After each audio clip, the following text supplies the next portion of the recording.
व्यधिकरण समुच्चय बोधक। जो समुच्चय बोधक शब्द एक प्रधान उपवाक्य में एक से अधिक आश्रित उपवाक्य को जोड़ते हैं तो वो व्यधिकरण समुच्चय बोधक कहलाते हैं। जैसे यदि तुम आते तो मैं अवश्य चलता, यदि मैं बीमार न पड़ा होता तो दिल्ली अवश्य जाता। व्यधिकरण समुच्चय बोधक 4 प्रकार के होते हैं: कारण बोधक, संकेत बोधक, स्वरूप बोधक और उद्देश्य बोधक। कारण बोधक, जिन वाक्यों के उपवाक्यों के कारण कार्य का बोध होता है वो कारण बोधक कहलाते हैं। जैसे मैं परीक्षा में पास नहीं हो सका क्योंकि मैंने पढ़ाई नहीं की, ये कारण था। संकेत बोधक, जो अव्यय शर्त या संकेत प्रकट करते तो संकेत बोधक कहलाते हैं। जैसे यदि वर्षा होती तो फसल अच्छी होती। स्वरूप बोधक, जो अव्यय शब्दों के बाद आने वाले वाक्य या कथन पहले वाक्य या कथन का स्पष्टीकरण करते हैं वो स्वरूप बोधक कहलाते हैं। जैसे आज 15 अगस्त है अर्थात आजादी की वर्षगांठ। पत्ती पर ओस की बूंदें ऐसे चमक रही थी मानो वे मोती हों। उद्देश्य बोधक, जिन अव्यय शब्दों के बाद आने वाले वाक्य अपने से पहले वाक्य का उद्देश्य प्रकट करते हैं तो उद्देश्य बोधक कहलाते हैं। जैसे उसने बोलना बंद कर दिया ताकि लड़ाई ना हो। अब है विस्मयादि बोधक। विस्मयादि बोधक अव्यय का अर्थ है विस्मय प्लस आदि अथवा अर्थ विस्मय आदि मनोभाव का बोध कराने वाले अव्यय। जैसे शाबाश, तुम तो कक्षा में अव्वल आए हो।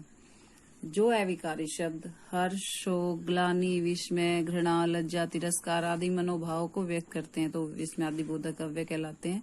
इसमें प्रमुख बातें हैं कि विस्मयादि बोधक अव्यय से विभिन्न मनोभाव व्यक्त होते हैं। मनोभाव होने के कारण इनका उच्चारण विशेष ध्वनि से होता है। अव्यय होने के कारण ये सदैव अपरिवर्तनशील होते हैं। अनेक मनोभावों में विस्मय भी एक मनोभाव है, अतः इसे विस्मयादि या विस्मयादि भाव भी कहते हैं। ये शब्द वाक्य से बाहर रहते हैं तथा अपने आप में एक पूर्ण वाक्य होते हैं। ये केवल रूढ़ी नहीं बल्कि यौगिक संयुक्त शब्द भी होते हैं। इनका प्रयोग मूल अर्थ में न होकर अन्य अर्थ में होता है। जैसे बेशक, हे भगवान, अल्लाह, बाप रे बाप। इन शब्दों के आगे संबोधन का चिन्ह लगाया जाता है। ये शब्द हमेशा वाक्य के आरंभ में प्रयुक्त होते हैं।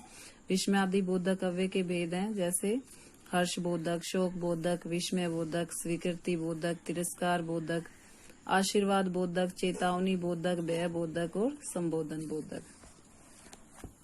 हर्ष बोधक अव्यय से क्या होगी? प्रसन्नता, खुशी, हर्ष का भाव होता है। जैसे वाह, तुमने तो कमाल कर दिया। शोक बोधक में दुख, पीड़ा, शोक भाव का अभिव्यक्त होता है। ओह, बहुत दर्द हो रहा है।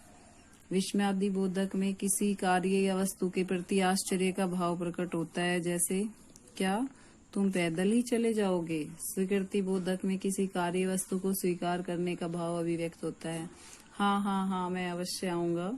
तिरस्कार बोधक, जिन शब्दों या जिन अव्ययों से किसी के प्रति घृणा या तिरस्कार का भाव होता है वो तिरस्कार बोधक अव्यय कहलाता है। जैसे छी छी, तुमने चोरी की। आशीर्वाद बोधक, जिन शब्दों से कोई इच्छा, कामना या आशीर्वाद का भाव व्यक्त होता है। जैसे दीर्घायु हो, भगवान तुम्हारी उम्र लंबी करे।